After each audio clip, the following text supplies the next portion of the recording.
प्रिय विद्यार्थी सभी को जय श्री राधे कृष्ण। जैसे कि आप जानते हैं मैं अपनी चैनल दिव्यांश के चैनल में लगातार आपको हाई स्कूल गणित के प्रश्नों की श्रृंखला और प्रश्नावलियों की श्रृंखला सरकारी किताब एनसीईआरटी के अकॉर्डिंग लगातार आपको कंटिन्यू प्राप्त करा रहे हैं, जिसमें हमारी प्रश्नावली 7.2 निर्देशांक ज्यामिति में चल रही है। हमने उसमें 7 सवाल कवर कर लिए हैं। आज प्रश्न नंबर देखेंगे 8 से आगे की ओर। प्रश्न नंबर 8 कुछ इस प्रकार है। देखिए, एक रेखाखंड है और रेखाखंड के दो सिरे हैं, एक बी है और एक बिंदु ए है, और इनके निर्देशांक क्रमशः जो है वो 2, -4 और पहले एक सिरे के निर्देशांक है -2, -2। अब कहते हैं इन दोनों रेखाखंडों के कहीं इस रेखाखंड का एक बिंदु है P, कोई बिंदु P है और P का जो मान है वो पूछ रहा है कि P कितना है, लेकिन दरिया क्वेश्चन कि AP बटे AB, AP बराबर दे रहा है 3/7 AB।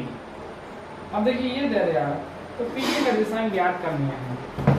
बड़े क्वेश्चन है, आइए इसको हम देखते हैं। तो देखिए आप क्या है, यहाँ हम जो AP है, देखिए AP बराबर 3/7 AB दे रहा है, तो AP के बटे में लेंगे हम AB बराबर कितना आ जाएगा 3/7। अब यहां से जो 3/7 आएगा आप देखें तो ये टोटल AB जो है, टोटल AB के अकॉर्डिंग कितना 7 और AP का भाग कितना 3 है। जब AB 3 है तो सीधी सी बात है टोटल ये कितना हो जाएगा 4 हो जाएगा। यानी हम इसको इस तरीका से लिख सकते हैं, अभी AB बटे AP बराबर 7/3 लिख सकते हैं। अब AB को हम क्या लिख सकते हैं, AP प्लस PB बटे AP बराबर 7/3। अब यहां से AP के बटे में AP कर दो, और देखिए या AP की जगह हम क्या रख सकते हैं 3 रख सकते हैं, 3 प्लस PB और बटे 3 बराबर 7/3। अब क्रॉस मल्टीप्लाई करेंगे तो देखिए 3 तिया 9 और 3 तिया 9 बराबर 3 PB बराबर 7 तिया 21। अब 9 घट जाएंगे, देखिए तो 3 PB बराबर 21 - 9 और 3 PB बराबर आ जाएंगे 21 में 9 घट के 12, और यहाँ से PB की वैल्यू आ जाएगी वो 12/3 यानी 3 × 12। तो कुल मिला के आपके कितना आएगा 4 आएगा। और वैसे भी आप देख लें कि AB आप सिर्फ सी बात है, यहाँ से आप देख लें कि AP 3 है और टोटल 7 है, तो ये 4 ही रह जाएगा। अब यहाँ से बिंदु छाटेंगे, यहाँ से x1 की जो वैल्यू है वो -2 है, x2 की जो वैल्यू है वो 2 है, y1 की वैल्यू है आपके -2 है, y2 की वैल्यू -4 है, m1 का मान 3 है, m2 का मान जो है वो 4 है। अब निर्देशांक निकालेंगे हम x के वो P के, तो x बार बराबर देखिए निर्देशांक ऑफ P, आप बिंदु P के निर्देशांक, तो B बिंदु के जो निर्देशांक होंगे P m1 x2 m2 x1 over m1 plus m2, ऐसे m1 y2 m2 y1 over m1 plus m2। अब यहाँ मान रखेंगे, देखिए m1 की वैल्यू 3 है, x2 की वैल्यू जो है वो 2 है, m2 की वैल्यू 4 है और x1 की वैल्यू -2 है, बटे में आएंगे आपके 3 + 4 इजिकल टू m1 की वैल्यू 3 है और y2 की वैल्यू -4 है, m2 की वैल्यू 4 है और y1 की वैल्यू -2 है, बटे में 3 + 4। तो यहाँ से देखिए ये हुए 6 और ये हो गया 8, 4 दूनी 8 बटे 7, और यहाँ से 3 × 4 12 और ये हो गए 4 दूनी 8 बटे 7। अब यहाँ से देखिए घट के कितने बचेंगे -2 बटे 7 और यहाँ 12 8 20 - बटे 7। तो जो बिंदु P के निर्देशांक आ गए वो आ गए आपके फाइनल वैल्यू। जो बिंदु P है उसके निर्देशांक पूछा गया था, तो P के निर्देशांक आ गए आपके 2/7 और -20/7। तो इस प्रकार ये क्वेश्चन नंबर जो 8 है वो हमारा क्या हो जाता है, कंप्लीट हो जाता है। आइए बढ़ते हैं प्रश्न नंबर 9 की ओर। प्रश्न नंबर 9 है कुछ इस प्रकार है, इसमें भी बिंदु A और B दे रखे हैं कि जोड़ने वाले रेखाखंड AB है, उसको 4 बराबर भागों में विभाजित करने वाले बिंदुओं के निर्देशांक है। देखिए ये जो क्वेश्चन नंबर अब 9 होने जा रहा है ये बोर्ड परीक्षा 2026 में आ चुका है। तो आइए करते हैं इस सवाल को।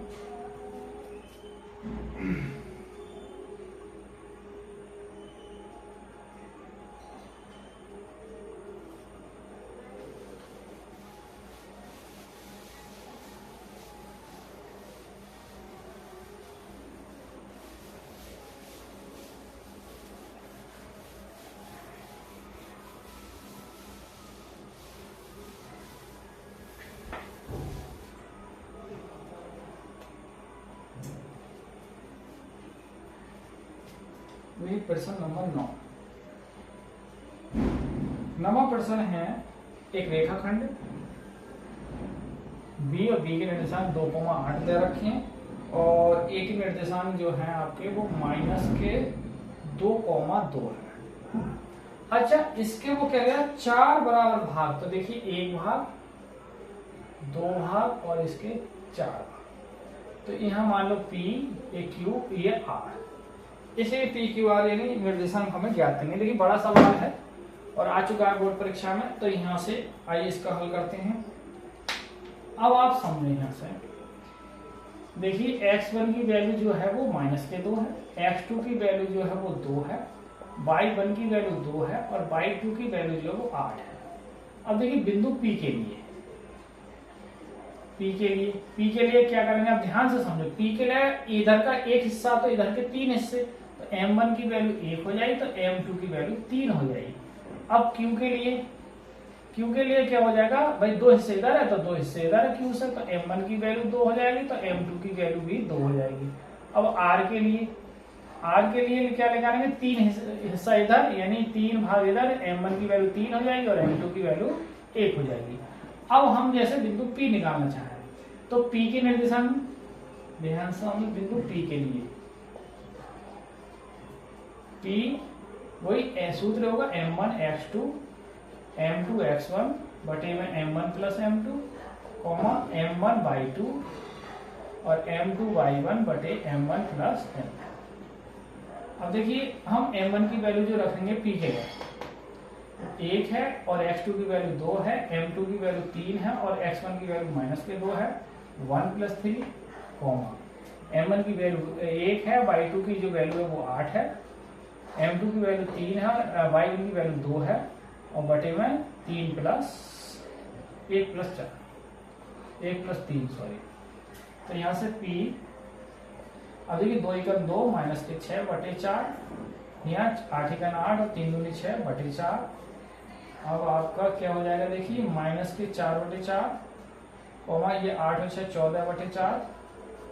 तो फाइनल वैल्यू P की जो हो जाएगी वो ये कट के -1 आ जाएगा और ये आधे हो जाएंगे 7 बटे 2। तो ये क्या आ गया आपका P आ गया। अब देखिए अब निकालेंगे हम Q, बिंदु Q के लिए Q के लिए सूत्र यही लगेगा। अब डायरेक्ट में यही सूत्र में देखा, अब MQ2 के लिए क्या आ जाएगा, 2 ये रहेंगे 2 × 2 प्लस 2 × -2 और बटे में 2 + 2 ऐसे ही है 2 × 8 और यहाँ प्लस 2 × 2 और बटे में क्या आ जाएगा 2 + 2। तो ये हो जाएगा 4, ये -4 बटे में आपके 4 और ये 8 8 दूनी 16 हो गए और ये +4 हो गए बटे में 4। तो यहाँ Q की वैल्यू ये 0 बटे 4 और ये हो जाएगा 20 बटे 4 और जब भाग करेंगे हम तो ये 0 हो जाएगा और ये 4 × 5 = 20। तो Q बिंदु जो आ गया वो 0,5 आ गया, -1/7 आ गया। अब एक बिंदु और निकालना है R, तो ये कंप्लीट आप देख सकते हैं। तब तक फिर आगे बढ़ते हैं हम, R निकाल के और दिखा रहे हैं आपको।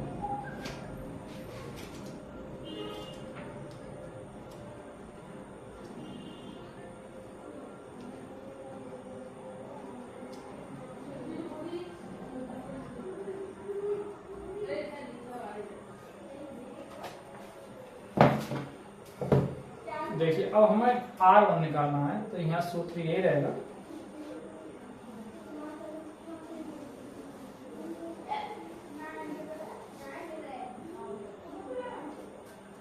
अब निकालेंगे R के लिए, यानी R सूत्र यही रहेगा।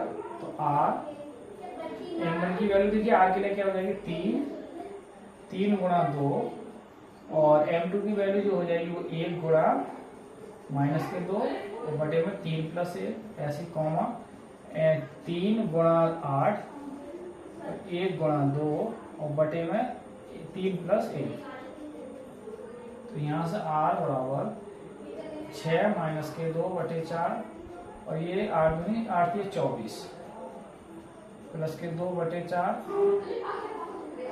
तो ये हो गए 4 बटे 4 24 और ये 26 बटे 4 अब यहाँ से हो जाएगा ये 1 हो जाएगा, वो 4 से 4 भाग को ये 13/2। तो इस प्रकार हमने जो बिंदु है वो तीनों निकाल चुके हैं। हम बिंदु हमारे तीनों आ चुके हैं। P जो हमारा आया है वो -1/7/2 आया, और Q जो आया हमारा वो 0,5 आया, और R हमारा आ गया आपका 1,13/2। तो तीनों बिंदु आ गए जो इस रेखाखंड AB को 4 बराबर भागों में विभाजित कर रहे थे। तो ये क्वेश्चन हमारा कंप्लीट हो गया है। और आइए इस प्रश्नावली और निर्देशांक ज्यामिति का ही हम कल त्रिकोणमिति में चलेंगे। तो आज इस निर्देशांक ज्यामिति का और आज की वीडियो को भी अंतिम क्वेश्चन की ओर चलते हैं। कल त्रिकोणमिति के फंडामेंटल के बारे में बताएंगे, उसके सूत्र वगैरह जो भी होंगे वो सब हम आपको कंप्लीट कराएंगे। तो कल की वीडियो ज्यादा महत्वपूर्ण होने वाली है क्योंकि वो त्रिकोणमिति से संबंधित है, और त्रिकोणमिति जो है वो इंटर में भी आती है। तो इस प्रश्नावली से एक अंतःखंड जो चल रहे हैं सवाल, इससे संबंधित एक 100% क्वेश्चन जरूर 4 नंबर में आएगा। तो इसलिए आप हमारे चैनल पर जाकर वॉच करते रहिए, देखते रहिए। देखिए प्रश्न नंबर लास्ट है। प्रश्न नंबर जो है वो 10वां प्रश्न है इस प्रश्नावली का। और एक समचतुर्भुज का क्षेत्रफल ज्ञात कीजिए जिसके शीर्ष दे रखे हैं। तो ये समचतुर्भुज है, कोई समचतुर्भुज है, और इसके जो बिंदु दे रखा है ABCD कह रहा है। इसके निर्देशांक जो है वो 3,0 है। दूसरा निर्देशांक आपका 4,5 है। तीसरा निर्देशांक आपका जो है वो -1,4 है, और चौथा निर्देशांक जो है वो -1,-2 है। तो कह रहा है समचतुर्भुज का देखिए पहला विकर्ण इसका AC हो जाएगा, दूसरा विकर्ण जो है इसका BD हो जाएगा। तो हम विकर्ण चाहिए हमें। देखिए विकर्णों को हम निकालेंगे। तो आप पहले निकालें विकर्ण AC, और विकर्ण AC निकालने के क्या है, दो बिंदुओं के बीच की दूरी का फॉर्मूला पहले घटाएंगे 3।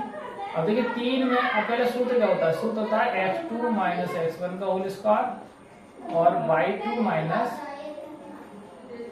y1 का होल स्क्वायर। तो यहाँ से x2 की वैल्यू यदि हम -1 माने तो ये -3 हो जाएंगे होल स्क्वायर, और यहाँ 4 - 0 का होल स्क्वायर। तो ये भी -4 हो जाएंगे, और ये भी 4 हो जाएंगे। तो ये 4 का वर्ग 16, ये भी 16 हो जाएगा। जुड़ के ये आपको 32 आता है। 32 को हम 4√2 लिखेंगे, क्योंकि 32 को हम लिख सकते हैं 4 × 4 × 2, 4 का जोड़ा बन जाएगा, तो 4√2 मात्रक आ जाएगा। ये आपका क्या आ गया, विकर्ण AC की लंबाई आ गई। अब विकर्ण हम निकालेंगे BD की लंबाई। तो विकर्ण BD बराबर सूत्र वही लगेगा, दो बिंदुओं के बीच की दूरी। तो पहले में से घटाएंगे 4 + 2, क्योंकि पहले से ही घट रहा है, और यहाँ 5 + 1। तो कुल मिला के ये भी 6 हो गया, और ये भी 6 हो गया। 6 का वर्ग 36 होता है, ये भी 36 हो गया। जुड़ के ये आ जाएंगे 72, और 72 को हम लिख सकते हैं 6 × 6 × 2, तो 6 का जोड़ा 6√2 मात्रक आ गया। ये BD आ गया। अब लिखेंगे आप समचतुर्भुज का क्षेत्रफल। तो समचतुर्भुज का क्षेत्रफल होता है सूत्र वो 1/2 गुणा विकर्ण।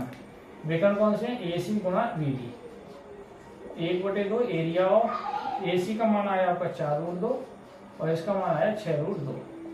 तो 1/2 देखिए 6 × 4 × 6, और ये 2 हो जाएंगे डबल रूट में, ये 2 से 2 कर दें। फाइनल वैल्यू आ गई 24 वर्ग मात्रा। ये क्या आ गया आपका एरिया किसका, समचतुर्भुज का क्षेत्रफल आ गया 24 वर्ग मात्रा। तो इस प्रकार आज जो है हमारे निर्देशांक ज्यामिति जो 7वां चैप्टर चल रहा था वो आज फाइनल हो गया है।